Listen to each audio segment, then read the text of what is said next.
இவரோட வீட்டுக்கு பக்கத்தில் ஒரு 100-200 பேர் வேலை செய்யக்கூடிய ஒரு ஃபேக்ட்ரி ஒன்று இருக்குது. காலையில் எல்லாரும் ரொம்ப ஏர்லியராக வரதுனால மதிய சாப்பாடு எடுத்துகிட்டு வரது கொஞ்சம் கஷ்டம்.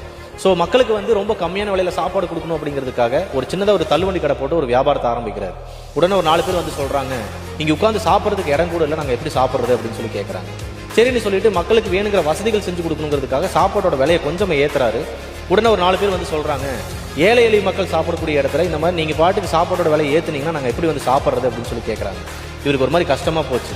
சரி, ஓகே, வேறு வழி இல்லை, மக்களுக்கு நல்ல சாப்பாடு கொடுக்கணும், அதே மாதிரி நல்ல வசதிகளும் செஞ்சு கொடுக்கணும் அப்படின்னா நம்மளோட லாபத்தை குறைச்சிதான் ஆகணும் அப்படின்னு சொல்லிட்டு ரொம்ப கம்மியான விலைக்கு அந்த சாப்பாடை விற்க ஆரம்பிக்கிறார். உடனே ஒரு 4 பேர் கேட்குறாங்க, நீங்கள் இவ்வளோ கம்மியாக சாப்பாடை கொடுத்துட்டு இருந்தீங்க அப்படின்னா பக்கத்தில் ஹோட்டல் வச்சிருக்கிறவங்கள எப்படி அவங்களோட வியாபாரத்தை பண்ண முடியும்னு சொல்லி கேட்குறாங்க. இவருக்கு என்ன பண்ணுறதுனே புரியல. ஒரு மாதிரி டிப்ரெஷன் ஆகி கடை சாத்திட்டு கிளம்பிட்டார்.